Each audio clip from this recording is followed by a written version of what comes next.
दोस्तों आज हम जिस फिल्म की कहानी सुनने वाले हैं उसका नाम है डोंट मूव। कहानी की शुरुआत आयरिस से होती है। सुबह का समय है, बेड पर लेटी हुई है, कुछ सोच रही है।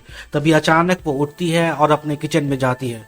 वहां से वो एक चाकू लेती है। चाकू लेने के बाद अपने मोबाइल फोन को अपने घर पर ही छोड़कर वो वहां से सीधे बाहर निकल जाती है। वहां से कार में बैठती है और कार चला करके वो दूर पहाड़ों में लेके जाती है। पहाड़ों में एक आने का कारण था दोस्तों, पहाड़ों में वो जहां अभी जिस जगह पर गई थी वहां पर उसके बेटे की फोटो लगी हुई थी। यानी उसी जगह पर उसके बेटे की मौत हो गई थी और आयरिस भी उसी जगह पर खुदकुशी करना चाहती थी, क्योंकि वो अपने बेटे के दुख को बर्दाश्त नहीं कर पा रही थी। जब वो बिल्कुल किनारे पर खड़ी थी उसी समय उसे पीछे से एक आवाज आती है। आवाज एक आदमी की, जो कहता है कि तुम जो कुछ भी यहाँ करना चाह रही हो या करने के लिए खड़ी हो वो तुम कर सकती हो, बस मुझे 1 मिनट का समय दे दो। दोस्तों इसका नाम रिचर्ड है। इसने कहा कि आज मौसम बहुत अच्छा था इसलिए मैं यहाँ आ गया। मैंने देखा तुम्हारे बेटे का वो फिल्म वाला फोटो। ये बात सुनकर आयरिस ने कहा कि मुझे इस बारे में कोई बात नहीं करनी है। उसने कहा कि ठीक है। तब रिचर्ड अपनी कहानी सुनाता है। वो कहता है कि मुझे कार का बहुत शौक था और जब मैं मास्टर्स कर रहा था तब मेरे पास एक खूबसूरत सी कार थी। लेकिन ठीक ग्रेजुएशन से पहले मैं और मेरी गर्लफ्रेंड एक दिन हम दोनों कार के अंदर थे और झगड़ा कर रहे थे और तभी हमारी कार दीवार से जाकर टकरा जाती है। करीब 2 महीने और 2 हफ्ते मैं बेड पर लेटा हुआ था, हिल भी नहीं पा रहा था और मेरी गर्लफ्रेंड इस दुनिया में अब नहीं रही। उसका चेहरा आज भी मुझे याद आता है। मैंने लास्ट में उससे क्या कहा ये मैं तुम्हें नहीं बता पाऊंगा। ये सुनने के बाद आयरिस उसे कहती है कि आई एम सॉरी। तब वो अपनी कहानी उसे बताती है। वो कहते हैं कि इससे पहले जब हम यहाँ आए थे तो मेरे पति पेड़ों पर हम लोग तीनों के पहले अक्षर का नाम लिख रहे थे। मैं फूल इकट्ठे करने के लिए गई थी और मेरा छोटा बेटा लकड़ियाँ इकट्ठा कर रहा था, पर जब वो गिरा तो हमें उसकी आवाज भी नहीं आई। हम उसे आखिरी बार देख तक नहीं पाए।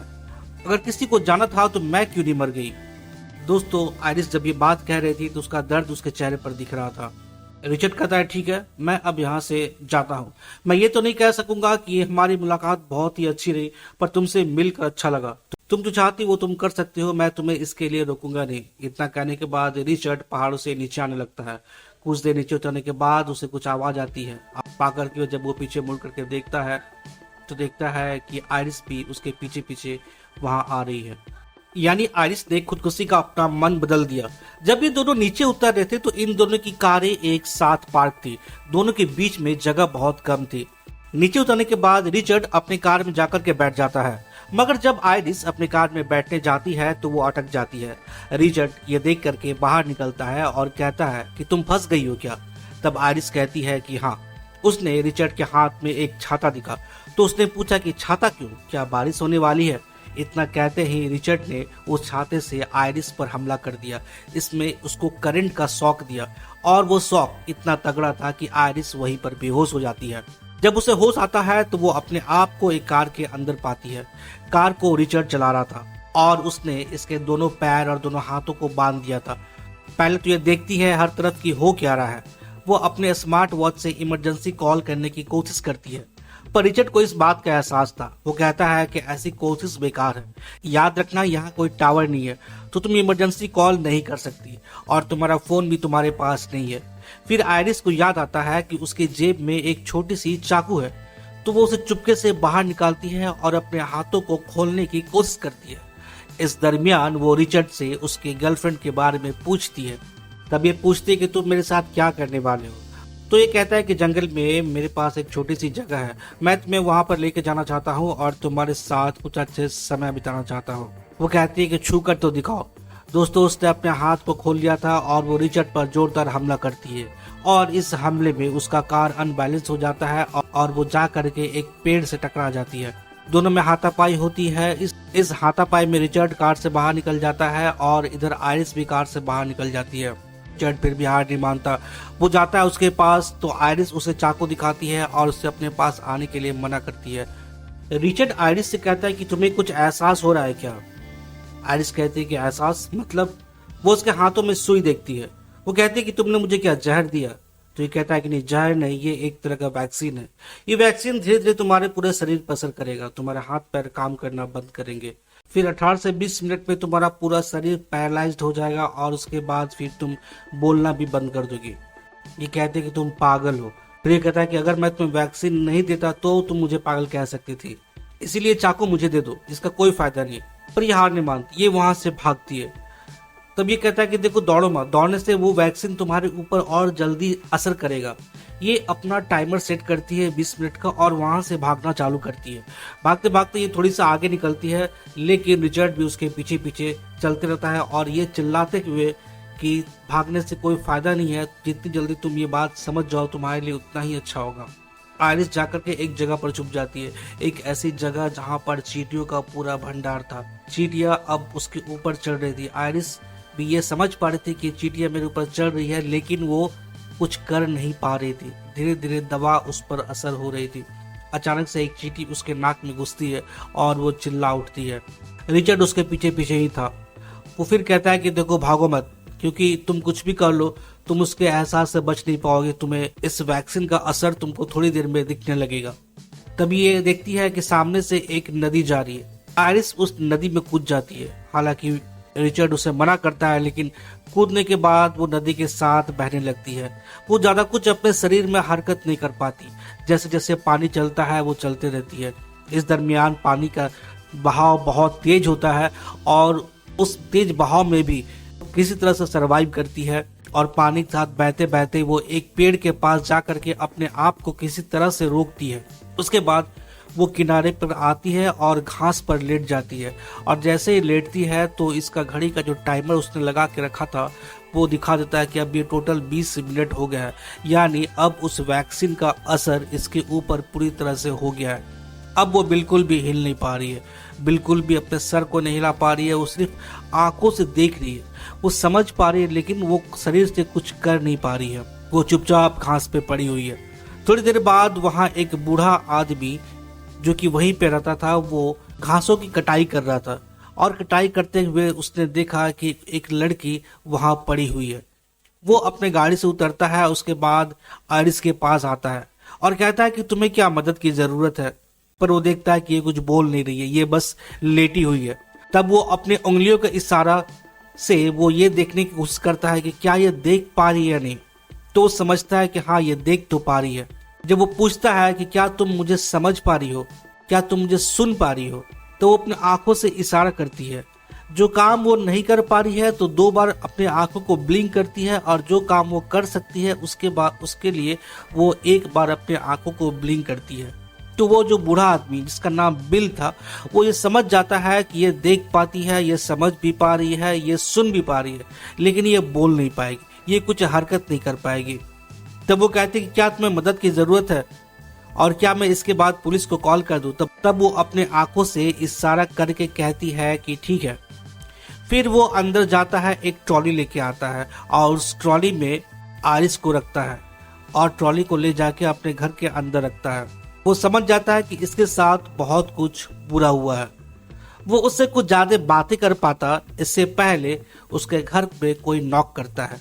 ये जाता है, जाकर के खोलता है तो देखता है कि रिचर्ड बाहर है। हालांकि ये रिचर्ड को जानता नहीं था, लेकिन रिचर्ड बहाना बनाता है कि मैं और मेरी वाइफ सड़क के रास्ते से जा रहे थे, मेरी वाइफ कार चला रही थी, वो नशे में थी और उसका एक्सीडेंट हो गया है और उसके बाद वो मुझे मिल नहीं रही है। क्या आपने किसी लेडीज को देखा है? तब इसने कहा कि नहीं, वैसे तो कोई लेडीज को मैंने नहीं देखा है।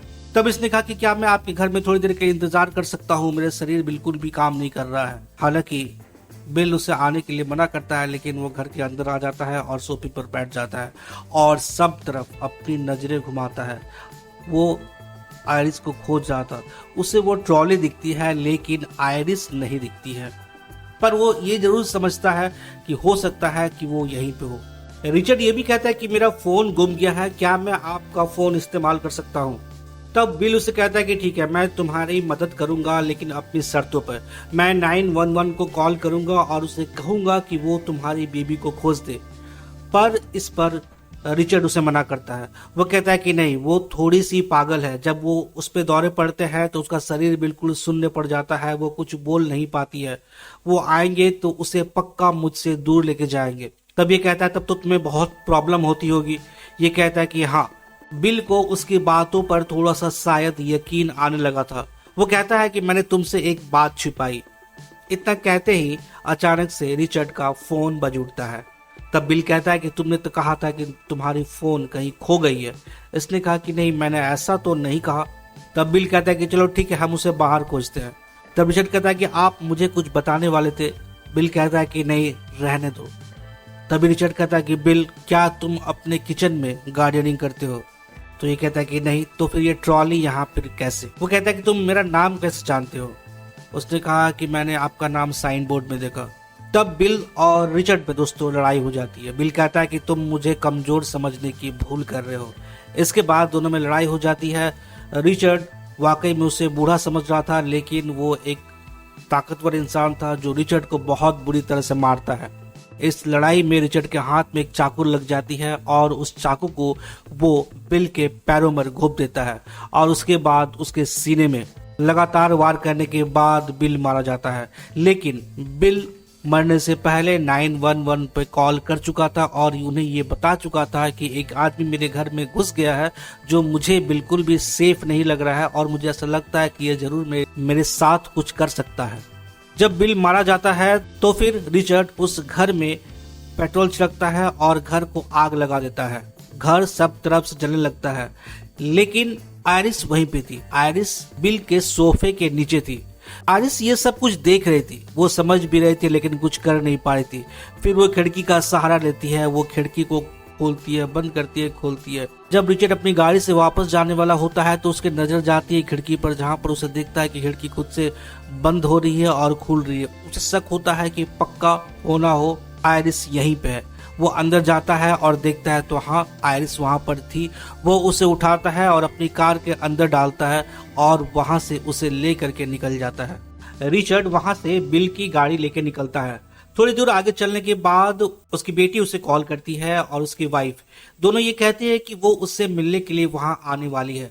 हालांकि इस फैसले से वो बहुत ज्यादा खुश नहीं था, लेकिन उसके पास मना करने का बहुत ज्यादा कोई वैलिड कारण नहीं था। तो वो उसे कहता है कि ठीक है, तुम दोनों यहाँ पर मुझसे मिलने के लिए आ सकती हो। थोड़ी दूर आगे जाने के बाद उसकी नजर जाती है गाड़ी के पेट्रोल पर, तो पेट्रोल खत्म होने वाला था। थोड़ी दूर आगे जाके वो पेट्रोल पंप में रुकता है, पर वहां पर कार्ड से पेमेंट करना पॉसिबल नहीं था, तो वो कार्ड से पेमेंट करने के लिए अंदर जाता है। इस दरमियान आयरिस कार में ही बैठी हुई है। तो इस समय वो कोशिश करती है कि अपने सीट बेल्ट को किसी तरह से वो खोल दे। वो बहुत कोशिश करती है और अपने कोशिश में वो कामयाब होती है। वो अपने सीट बेल्ट को किसी तरह से खोल देती है, मगर उसका सर जाकर लगता है शीशा में। वो बाहर की तरफ देखने लगती है इस उम्मीद में कि कोई शायद उनकी मदद कर दे। वहाँ कुछ लड़कियां थी जो सेल्फी ले रही थी, वहाँ कुछ और लोग थे जो कार के पास खड़े थे, कुछ लोग पेट्रोल भरा रहे थे। तभी एक छोटा सा बच्चा उसके पास आके खड़ा होता है और उसे बड़ी गौर से देखता है। उसे लगा कि शायद इसे मदद की कोई जरूरत है।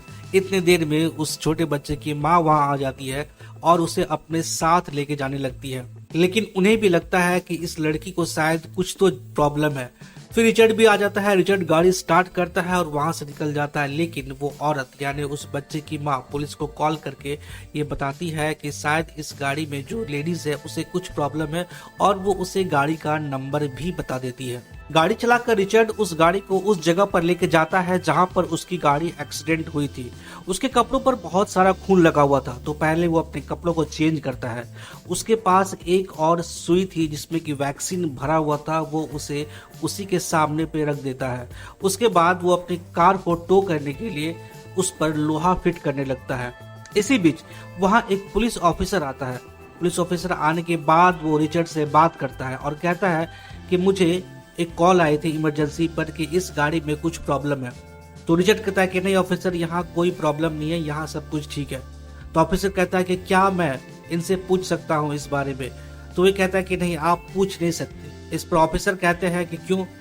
तो रिचर्ड कहता है कि सर ये नशे में है, इसने सुबह सुबह पी रखी है, हम दोनों में झगड़ा हुआ था, इसके बाद उसने पी लिया है और वो अभी कुछ भी बोलने की स्थिति में नहीं है। तो ऑफिसर उससे अपना आई कार्ड मांगते हैं। ये आई कार्ड तो देता है, लेकिन उसका कार्ड रिन्यू नहीं हुआ था, उसका कार्ड फेल कर गया था। तब ऑफिसर कहता है देखो ये तो अब गलत हो गया कि तुम्हारा कार्ड फेल कर गया है। इधर आयरिस कार में बैठे बैठे कार के शीशे को खोलने की कोशिश कर रही थी। वो चाह रही थी कि वो ऑफिसर उसकी मदद कर सके। तभी कुछ ठक से आवाज आती है। ऑफिसर का नजर आयरिस पे जाता है। वो उसके सामने जाते हैं और कहते हैं कि मैडम सब कुछ ठीक है ना। वो अपने आंखों से इशारा करती है उस सिरिंज की तरफ जो वहां पर रखा हुआ था। ऑफिसर को शक हो जाता है कि जरूर कुछ गड़बड़ है। वो अपने गन निकालने के लिए जाता है और तभी रिचर्ड पीछे से टो करने वाले लोहे से उसके सर पर जोरदार हमला करता है और तब तक हमला करता है जब तक कि वो मर नहीं जाता। ऑफिसर वहीं पे दम तोड़ देता है। उसके बाद उस ऑफिसर को उसके कार में बैठा करके पेट्रोल डालकर उसके कार को भी वो आग लगा देता है और फिर वहां से निकल जाता है। वहां से निकलने के बाद आयरिस इससे बात करने की कोशिश करती है। वो पूछती है कि तुम्हारी गर्लफ्रेंड का नाम क्या था। शायद तुम जो 2 महीने बेड पे पड़े हुए थे उसलिए तुम्हारा दिमाग खराब हो गया है। ये कहता है कि नहीं, मेरा दिमाग खराब नहीं हुआ है। आयरिस कहती है कि जब तुम्हें मुझे मारना ही था तो तुम मुझे बचाए क्यों, तुम मुझे क्यों नहीं मरने दिया। तब ये कहता है कि तुम अब भी मरने ही वाली हो। आयरिस कहती है कि तुम मुझे छोड़ दो, तुम मुझे छोड़ दो किसी सड़क के किनारे, मैं किसी को कुछ नहीं बोलूंगी। तुम हमेशा ये काम नहीं कर सकते। तुम्हारी बेटी और तुम्हारी वाइफ अगर इस बारे में जान गई तो हो सकता है कि तुम्हारी बेटी तुम्हारा साथ छोड़ दे। तब ये कहता है कि तुम मेरी बेटी के बारे में कुछ मत बोलो। तब कहती है कि नहीं, तुम्हारी बेटी एक दिन तो जान ही जाएगी, तो फिर ये सब करने का क्या फायदा, तुम मुझे छोड़ दो। ये कहता है कि नहीं, तुम्हारी जान तो बस जाने ही वाली है। इतना कहते ही आयरिस के हाथ में सिरिंज था और वो उस सिरिंज को उसके पैर पर दे मारती है जिसमें कि वैक्सीन भरा था। लेकिन उस वैक्सीन को उसके शरीर के अंदर नहीं डाल पाती और इसलिए क्योंकि उसका अंगूठा काम नहीं कर रहा था। फिर रिचर्ड उस सुई को बाहर निकालता है और उस वैक्सीन को बाहर फेंकता है। उसके बाद वो आयरिस को घसीटते हुए कार से निकालता है और झील के किनारे लेकर के जाता है। झील के किनारे एक बोट लगी हुई थी। वो उस बोट में उसे डालता है और साथ में 2 ईंटें भी डालता है जिससे कि वो उसे डुबा करके पानी में डाल सके। इसके बाद बोट थोड़ी देर आगे चलती है। बोट जब आगे चल रही थी तो आयरिस की नजर जाती है रिचर्ड के पीठ पे जहां पर इसने चाकू और बंदूक रखे हुए था। आयरिस को पता था कि अब ये मुझे डुबा देगा। तब वो रोने लगती है, जोर जोर से रोने लगती है और कहती है कि तुम लास्ट मेरा एक काम कर दोगे। तो ये कहता है कि क्या। तब ये कहते हैं कि मेरे जेब में मेरे बच्चे का खिलौना है, मैं नहीं चाहती हूँ कि ये खिलौना मेरे साथ चला जाए, क्या तुम उस खिलौने को निकाल सकते हो। रिचर्ड पहले तो सोचा कि नहीं, पर फिर उसने सोचा कि ठीक है चलो। तो वो खिलौना निकलने के लिए उसके जेब में हाथ डालता है और तब ये पीछे से उसके पीठ में जो चाकू लगा हुआ था उसको निकाल लेती है और उसके गले में घोंप देती है। ये चाकू उसके गले से होते हुए उसके गाल से बाहर निकल जाता है और उसकी हालत बहुत ज्यादा खराब हो जाती है। उसके बाद वो गन निकाल के उसे मारने की कोशिश करता है मगर ये अपने आप को हिलाने लगती है जिससे कि नाव डोलने लगता है और ये गिर जाता है। और जैसे ही बंदूक उसे छूटता है वो बंदूक से उस पर फायर कर देती है जिसकी एक गोली उसकी छाती में, एक गोली उसके पैर में लगती है और 2 गोलियां बोट पर लगती है। उसके बाद रिचर्ड पानी में गिर जाता है और उसके गिरने के बाद ये थोड़ी राहत की सांस लेती है। इसके चेहरे पे थोड़ी सी मुस्कुराहट देखने को मिलती है। मुस्कुराहट एक जीत की इतने कष्ट सहने के बाद। लेकिन जैसे ही थोड़ी देर होती है तब उसे ये दिखता है कि उस बोट में पानी भर रहा है क्योंकि जो 2 गोलियां बोट पे लगी थी उस कारण उस बोट में छेद हो गया था और पानी धीरे धीरे धीरे पूरे बोट में भर जाता है। ये अपने आंखों को बंद कर लेती है और बोट पानी के अंदर चला जाता है। लेकिन थोड़ी देर बाद वो किसी तरह से तैरते तैरते उस किनारे पर आती है और वहां से बाहर निकलती है और वहां से देखती है तो रिचर्ड भी किनारे पर पहुंच जाता है। वो रिचर्ड के पास जाती है। रिचर्ड की हालत बहुत खराब थी, बस वो अब मरने ही वाला था। वो उसे थैंक यू कहती है क्योंकि अब उसके पास जीने की उम्मीद थी। उसने इस दरमियान जो कुछ भी उसके साथ किया उसे उससे हिम्मत मिली और उसके बाद उसे वही तड़पता हुआ छोड़ के वो आगे निकल जाती है। और दोस्तों ये कहानी यहीं खत्म हो जाती है। अगर कहानी आप सबको पसंद आई हो तो चैनल को लाइक और सब्सक्राइब जरूर कर दीजिएगा। धन्यवाद।